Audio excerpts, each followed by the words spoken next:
Hello folks, Finn and Lydia back from On Your Wellness.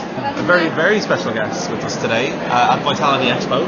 Patrick Holford, welcome. Good to be back. Absolutely, back for a good few years. I know, I couldn't believe it's been like 5 years without a show here. I know, it's been a bit of a void, but it's nice to see we've filled the vacuum fairly well this year. It's looking fantastic, and the whole health food trade has really, grown and matured and solidified. And got more vibrant Yes. feel as well, isn't it? When I was growing up in the trade and around my parents' health food store, there was a certain sense that this is a fringe thing, this is a marginal thing, this is something that people, a sort of a hairy hippie thing. Hairy hippie. But hairy hippie is probably a good thing, who knows?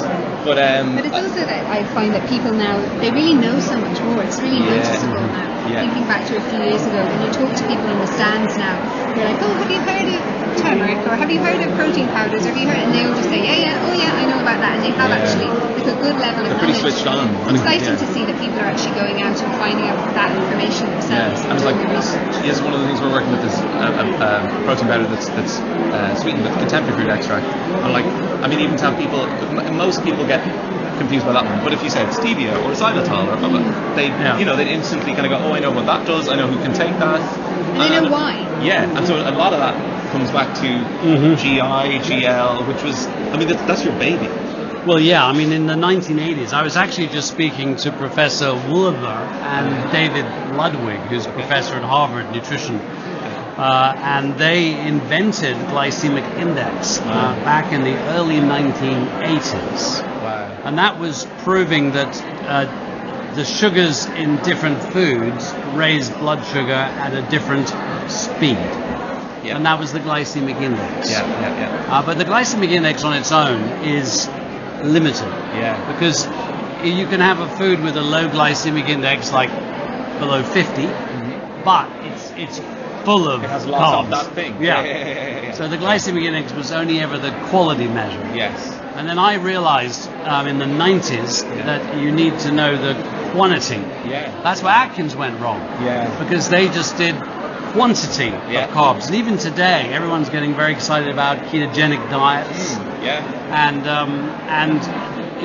very low carb. And they're controlling their carbs with just quantity.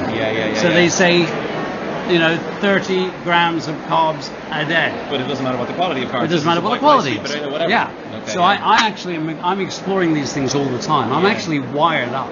I've got a device. You feel my arm there. Oh, continuous blood sugar monitor. Yeah, absolutely. Oh, cool. Right. So I'm I'm plugged in right now. Right. And I actually, just had lunch. Okay, go so on. my blood sugar's, averaging about 5. It's just popped up to 6.9. So it's within the last hour you've eaten, obviously. Exactly. Yeah. And probably in 30 minutes it'll be back to 5. That's fascinating. So I'm monitoring things all the time. Great. Yeah. Yeah, so the glycemic load, and what I say in my books, is you want 40 GLs a day, 10 for a main meal, 5 for a snack. Yeah. It really works. Yeah. And in fact, last time I was here, probably the same will happen now. I get loads of random people come up to me and say, thank you. Yeah. My type 2 diabetes has gone. There you go, guys. Type 2 diabetes gone. Finished. That's not just like a hocus pocus thing. No. This is actually what you can do. And type 1 diabetes, where you lose the ability to make insulin in the pancreas. Yeah. One guy came up to me and he had reduced his insulin dose by 75%. Wow. And that's really a condition that people are given, okay, there is your sentence for life. This is what you're going to have to live with, isn't it? That's powerful stuff. Yeah. It's really empowering as well. Indeed. That's one of the best things I think about what I know of your work is that empowerment aspect, that people can here are the tools, go home, do a little bit of work, and your life will be hugely more qualitatively enhanced. Yeah. And then it seems like what's also nice is we've been talking a lot on our podcast about how people need to learn to listen to their bodies and actually try stuff for themselves, not just take the information and go, oh, it works for that person, it might not work for me. And with you doing that monitoring, you're literally doing that in real time all the time, but it's kind of for people to have that awareness. Okay, they're not going to be wearing a device like that, but to take it, try it and see, how does this work for me? How do I feel? What's I've happening? also been monitoring my ketones. Okay. Interesting. Great. Because one of the questions that's really been occupying me for the last few years is the human body can run either on glucose, which it prefers, or on ketones, which are generated from fat. So if you fast, and your glycogen, which is your stores of sugar, used up, you switch over to running on fats. Now, muscles can actually burn fats, but neurons, the brain, can't. The brain can only run on glucose or ketones, which are made in the liver from fat. And then what I discovered was that babies run on ketones exclusively for the first 6 months. Wow. So while being breastfed. Wow. But, and yet breast milk has so much sugar in it. We'd be surprised that there was... Well, here's a really interesting thing. Because Paul Kenny, who actually came from Dublin and now works in New York at Mount Sinai University, he did this experiment which really got me thinking. And he gave rats nothing but sugar. And, you know, they ate some and they controlled their appetite, and after a month he could measure a bit of weight gain. But basically they leveled out. He then fed rats only fat. Same thing. After a month they gained a little bit of weight, but generally they modified their intake. Then he fed them half sugar, half fat. He actually gave them cheesecake. And it was gross. They just binged, they got covered in the stuff, they couldn't stop, and after 1 week they were gaining significant weight, and they actually became obese, addicted, and then when he reintroduced them to normal rat food, chow, they actually wouldn't eat it. They would put up with mild foot electric shocks. Wow. You know, before eating. Exactly. That was a human study wouldn't have stopped a while. Exactly. So that got me thinking, like, where in nature do you find fat and carbs? And, you know, nuts, you know, fat and protein, grains, you know, carbs, little protein, meat, fat and protein, you know, etc., etc. And the answer is, there is nowhere in nature where you find fat and carbs except for dairy products. Interesting. Right? Okay, wow. And in dairy products you get a lot of fat and you also get carbs. Now, what do we know about dairy products? Well, one thing we know is that they produce what are called casomorphines. These get you addicted. They're like opioids, right? And the other thing we know is that, and this is really this ketone thing with babies, is that combo will get you to make fat really fast. And you may or may not know, but milk actually has a very low glycemic load. Interesting. However, it produces 4 times more insulin than you would expect from its glycemic load. So it really raises insulin. Insulin drives sugar into storage as fat. So you got a little baby. What you want is them to get addicted to breast milk and store fat, because they're actually running on fats, and that little brain of theirs is building 1 million connections a second. Wow. I know, it's totally amazing. Right? Wild. And if you feed neurons, brain cells, ketones or glucose, they go for the ketones. Right? Really? Yeah. So your brain will opt for ketones, even though your rest of your body will opt for glucose first, by and large. And I mean, we've got to right size this, because what happens is the keto guys say I should be doing this all the time. You know, and they say, and I think this is a bad argument, to be honest, they say carbs are not an essential food group. Wow. You know, they say you know, speak to people on the Ketones diet. I don't know. Well, I know, and it's kind of false, because you know all the polyphenols and the antioxidants, you're getting that in carbs. And actually, saturated fat is not an essential food group either. So it's a bad argument. Do we really want to cleave off the entire fun part of our diet? Exactly. And that's the point, because you can reverse diabetes with a ketogenic diet, and you can reverse diabetes with a low GL diet. So why do we have this double option? And now what I've been learning is that when you do go on a fast, for example, or a no carb diet, it switches on a process called autophagy, which repairs all the damage inside your cells. This is fascinating. This is quite a bit about it. Dr. Patrick has done some work with this and a few others. Exactly. But you've kind of got 2 things going on in your body. You've got repair and growth, and you want both. And there are switches, like insulin makes you grow, and you know, the ketones make you repair, and so on. But you need both. If you have too many carbs, you get overgrowth. Look at breast cancer, obesity, etc. But if you have you know, if you fast, you know, for a very long period of time, it's actually worse. So a period of time you get repair, and then you want growth. Interesting. You know? Of course, it's basic. Like everything is exactly. Basic. And we're designed like that, you know, for feast and famine. You know, the summer, the winter. It makes a lot of sense. You know, etc. anytime you say that to people, when people are like taking like fish oils in our shop or whatever, and they're saying like, and they say, oh, should I be taking it? I'm like, well, okay, how long have you been taking it for? And they say, oh, for the last 6 years. I'm like, with no breaks? Like, well, no, I don't agree with that, because there are certain nutrients, I mean, if cells need vitamin C, which they do, or omega-3, which they do, etc., etc.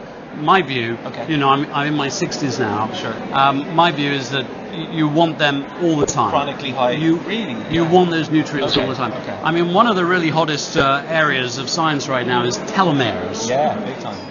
Because your DNA is in that spirally chromosome. This is the end of the shoelace. The end of the shoelace, exactly. And every time you make a new cell, it shortens by 1 degree. So you can measure effectively how long you've got to live. Okay, And there's over 25,000 studies now looking at what's associated with longer, shorter telomeres. Yes. And all I've done in my life is I've looked at the science, and actually I followed the logic.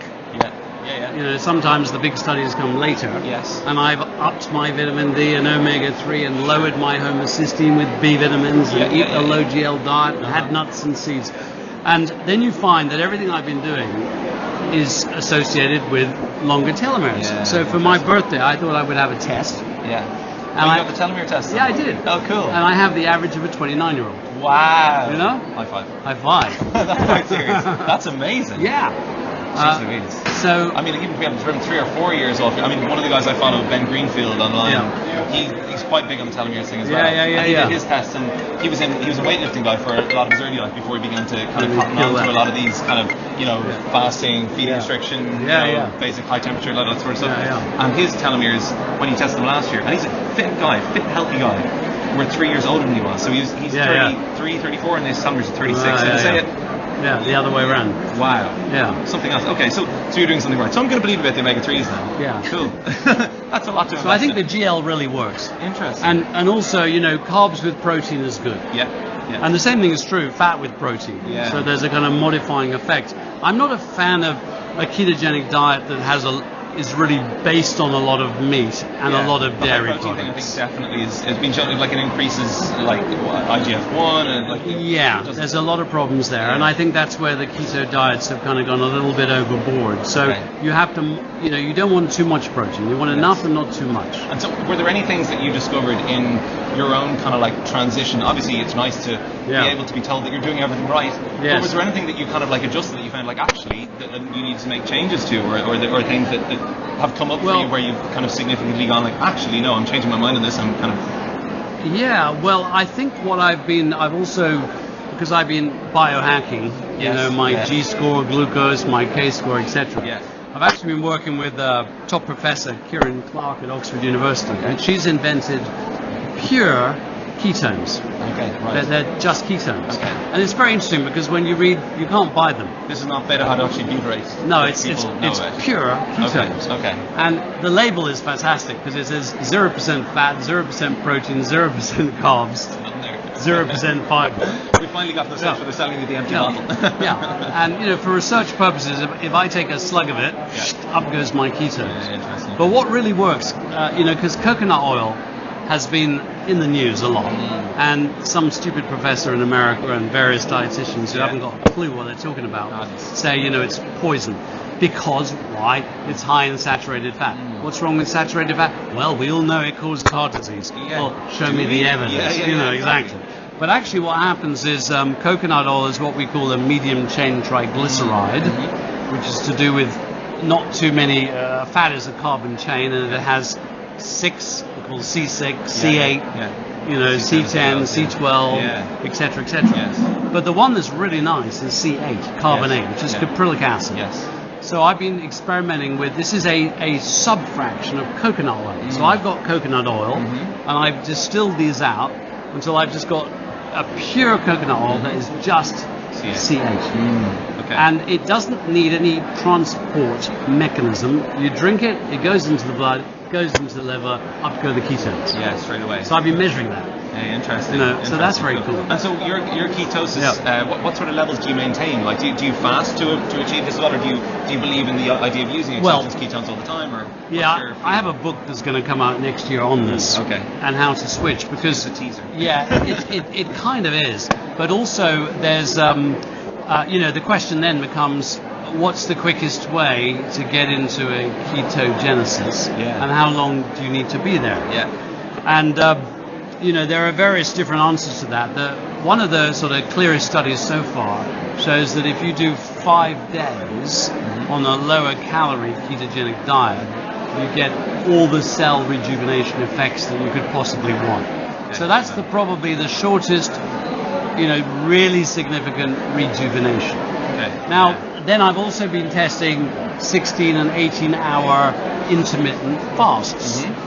So what I did yesterday, today was a bit weird because I had to leave at 4:30 in the morning or something. Choose your fast times, But what I might do, for example, is have an early dinner at 6 o'clock, and I've decided I'm not actually going to, eat anything with any carbs until noon the next day.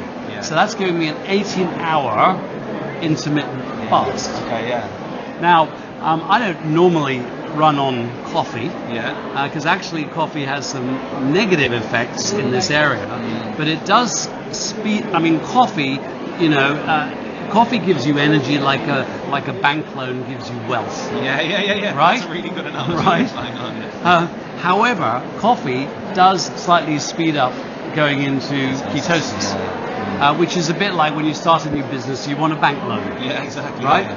So you have to put the wheels on the so yesterday I got up in the morning and I got a smoothie, and I got a carb-free almond milk, a shot of C8, a little bit of coconut oil, big spoonful of almond butter, teaspoon of raw cacao, no sugar, a little bit of cinnamon, and a coffee. And I whizzed it up and made, I call it my hybrid latte.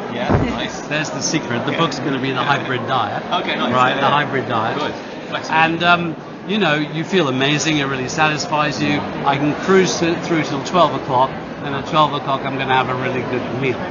So I'm experimenting. Great. And all will be revealed in March in detail. We look forward to it. But I think the GL is a very, very important part of it. It definitely works. But I think there are diseases like when people have these brain cancers, and epilepsy is another. There are certain conditions where a ketogenic diet can be very, very good.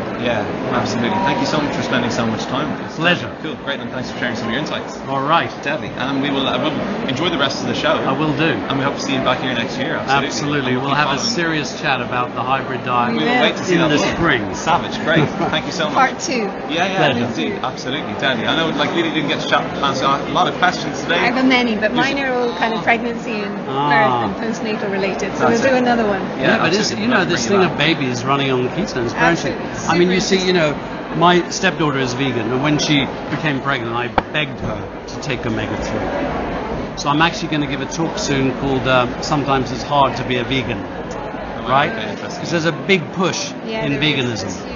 And you've got to be really careful. I mean, you really have to know what you're talking about.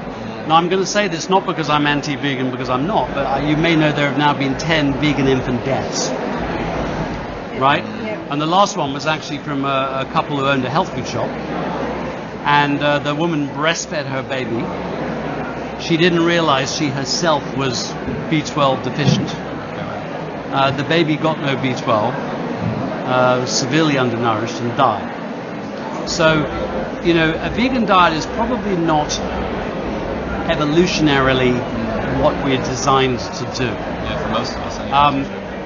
But if you do it, you really got to know about omega-3, vitamin D, B12, selenium, get enough zinc, get enough protein. So it's not undoable. It's doable. And actually, I was reprimanded by the chief dietitian of the Vegan Society because I was pointing out that the only 2 foods that have functional B12 in them, spirulina does not, was shiitake mushroom and lava seaweed or nori seaweed. And she told me off. She said it's just not enough and it's not reliable enough. You need to tell people that they should supplement or eat supplemented fortified foods. I got told off. Wow. Okay, that's interesting. That happens. And you were kind of pushing her boat, basically. In a way. So, Yeah. vegan, great. But be bloody careful and do it. Reaction against the shit that's been happening to animals, but don't go from a junk food diet onto a vegan junk food diet because you're going to end up exhausted. There are a lot of tired vegans. Yeah, it really is. That's what we're finding, isn't it? Yeah.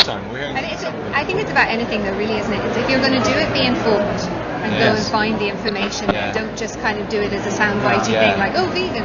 No, I mean, I think if you say what's the most likely to be the perfect diet, I would say I'm a vegan.